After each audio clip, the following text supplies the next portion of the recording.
This discussion is a bit of a long time coming, but I have finally finished tracing out all of my circles, and I am ready to start cutting them out.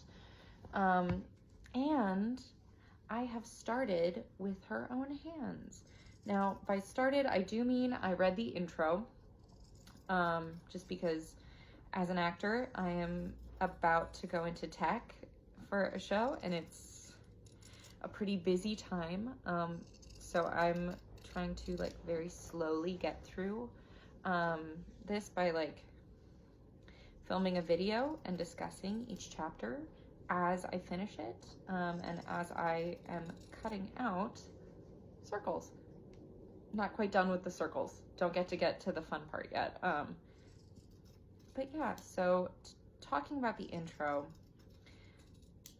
basically, you know, it, as with any intro or like forward, it kind of talks about the why of the book, which I think for this one is really, really intriguing. Basically, the author started knitting as kind of like a way to do something with her hands, and it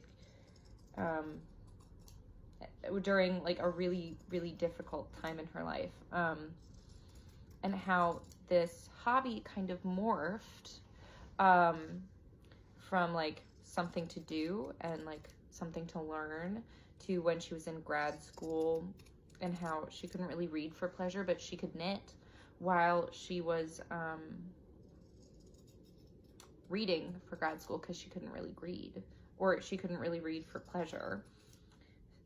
And then when she had a kid, knitting was something that she could do for herself while she still had like a baby strapped to her.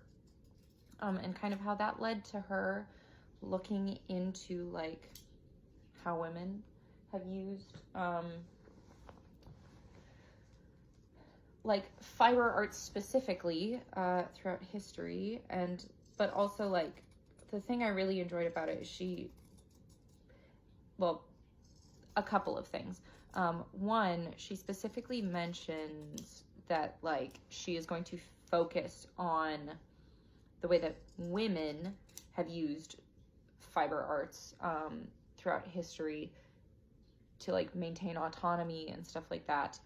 But she does specifically say this is not exclusively for women. It's just I'm focusing on how women have done it, and how they've found meaning in it throughout history.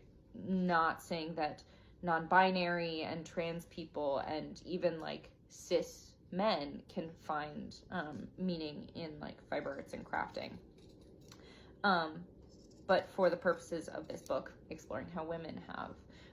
Also commenting like on how she's not going to focus on how crafting and like fiber arts have impacted religion, because it like I think she's specifically like, this is the exact quotation that could fill a book of its own. So yeah, just really, really cool things that she mentioned in the beginning with like some disclaimers. The thing I really find intriguing about it is she talks about like how the meaning may have changed throughout history, like whether like she talks about weaving in Central America, and how like in the oldest, weaving was a like sign of class, because weavers were typically a little bit higher class, and how but then moving forward, it was an identity thing as well. So yeah, I'm very, very excited to go even further within